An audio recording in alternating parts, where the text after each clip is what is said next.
Hey, welcome back to G Bear and Homesteading the Desert, October 2nd. I was a little confused yesterday. I thought it was still in September. It turned out it was October 1st yesterday. Anyway, here I am looking at my deck, my front porch. I wanted to cover a few things on that. This was made with mostly all donations. All of the wood underneath came from one of my customers, or two of my customers, J&R. You know who you are. And that's all the wood underneath. That was redwood 2x6s by 12s. I use those for the floor joists underneath this flooring. And the way this is laid out is in a 2x2 grids. So underneath this plywood, there's 2x2 squares going all the way across this. So as you can hear, it's plenty strong. It doesn't vibrate or anything or sag, or you don't get any sponge in it when you're walking across it. And I just wanted to say that also the OSB that's on here came from my friend Vince. He gave me the money to buy these 3 sheets because he felt, I don't know, I guess he felt guilty that he had promised me some wood a couple of times and somebody else grabbed it before I could get to it. But I thank him anyway for this, because now I have my decking here, and this is a great place to sit out here and catch a breeze after a long day's work. And I just finished working. I want to show you what I did today. Mostly all with the ATV. I was doing some grading, and you remember all those bushes that were alongside of the unit here? Those are all gone. I graded all the way back there to where the electric room is going. I'll let that settle a little bit. I got some fine grading to do with a shovel, and then I'll set my block and pour my concrete in the block and put my rebar in and all that stuff. But I also cleaned out all this area here so that I have a nice parking space for visitors who come up with motorhomes. And then I decided to cut an extra driveway down through here. And what that'll do is when I come in with my trailer load, I can come in this way. I can make a swing out here, go right out there where my footprints are. Oh, bear tracks. And I come right out back onto the front of the cabin here. And before I had to keep coming in the driveway, go all the way up there past the pole, and then back everything down into here. Now I'll be able to make a nice swing. And pulling out of here to be the same thing. I don't have to worry about hitting bushes. I took all the extra bushes out that weren't needed here and graded everything. I regraded this part of the road all the way down to there. So it looks like I got a lot of work done. Now I'm going to take a quick walk. Wind's blowing like crazy. It's been cranking for 3 days now, 4 days. And it has been really blowing. My turbine has been putting out a lot of electricity. My controller was getting hot. I had to put a little fan on it to cool it down. But I'll show you that in a little bit. I want to show you what I've been doing out here. This is where my pond is going to go, and I hope to get some fish in there, like tilapia, catfish, maybe some trout, things like that.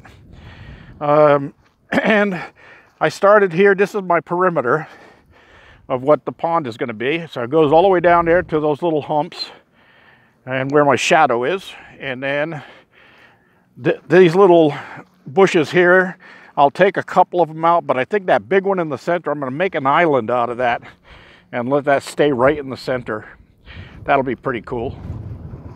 But all of these will come out, and then it's time to start digging down. Now I did take a couple of scoops out over here where the water had been scooping in, and I made it a little bit deeper, and the ground is moist down there. That's something. I can't wait to see what happens when I get that dug a little bit deeper. But that's going to be my perimeter of my pond. And someday I'll be sitting over here on the sidelines with a fishing pole catching my dinner. or my lunch. I do love fish. All right, let's move along. And we're going to stop briefly by the outhouse here. I was having trouble with the wind blowing and the toilet paper unraveling.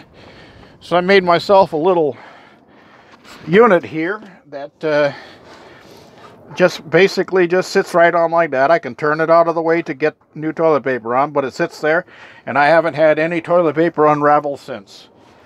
So that's a nice little addition. I'm going to put a little 4x4 deck coming out of the motorhome here, so I don't have to step on those bags anymore. Yeah, it gets a little bit hard after a day's work to go 3 steps up into there. So I'm just going to put a little deck out here that I can take 1 step up onto the deck and then walk right into the motorhome. All right, let's move on inside the cabin. I want to show you what I did on the deck also. I put little corbels up in the corner there because the way the wind was gusting, I saw this thing kind of little rocking back and forth like that. So I put some corbels in the corner to sturdy it up a little bit until I get it finished. Once it's all locked together, it'll be strong. And here we go inside. And it looks like I'm going to need some light in here. And turn on the kitchen lights there, and we're going to come over here and look at this. I got my corner panel in there. I got my mounted plywood up in here so that I can mount my controls all there. So I've got those all working. And look at the voltage here. The sun is setting right now, and we're still at 13.1 now. And I still got to clean up the wiring down there and get insulation in, but I'm not supposed to disconnect wind or solar when they're under load, and they have been under load, I'm telling you. So I just did the best I could without having to disconnect any wiring, except for down here, my battery banks. Let's count them here. 1, 2, 3, 4, 5, 6, 7, 8. Hey, 8 of them. 8 6-volters tied in series parallel. And I mentioned that once before. And what that is we hook the positive to the negative between 2 6-volt batteries. And these 2 batteries become a 12-volt battery with a negative and a positive pole. So we got 1, 2, 3, 4 12-volt batteries here. These are deep cycle. These are really heavy-duty golf cart batteries.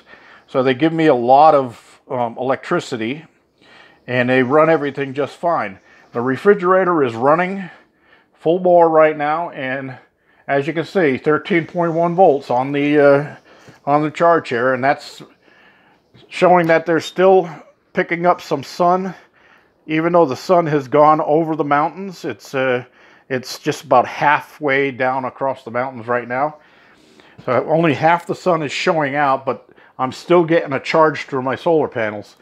And the wind power is still putting in a charge because that's blowing like crazy. I extended my little shelf down there for the battery so that it would hold it. And I moved the inverter over a little bit so that I could, oh, look at that, 0 watts. The refrigerator has reached its temperature and it's shut off so it doesn't have to run. I found a little problem with this refrigerator. I had bought it as a sale item from Home Depot. I got it for like $135 or something like that. It's a pretty good sized refrigerator, but the thing was always running. So I knew I was going to need to clean it all out and stock it full of fresh food. So I did that when I first got out here. And when I pulled the bottom shelf out of there, I found 2 little holes in the inner liner, in the plastic liner. So I sealed those up, and I used some of that aluminum tape that I used on the pipe up there. It's heat resistant, cold resistant, and water resistant. So it's a pretty hefty tape, and the adhesive on it really sticks. So I covered the two little holes, and now the refrigerator doesn't run all the time. It runs, gets up to temperature, and then shuts off by itself. So my timer may be a thing of the past now. I don't know, we'll see. That's about it. I'm going to get ready to cook some dinner here. I've already popped my first beer there, and I just got in off of the ATV, and I'm all full of dirt and dust. So I think I'm going to clean up a little bit and then make myself some dinner and get some rest. I've got to head back sometime tomorrow, probably late in the afternoon, going back to the salt mines, as they say. I've got to work this week, and I'm going to be at J&R's house because there's things to be done.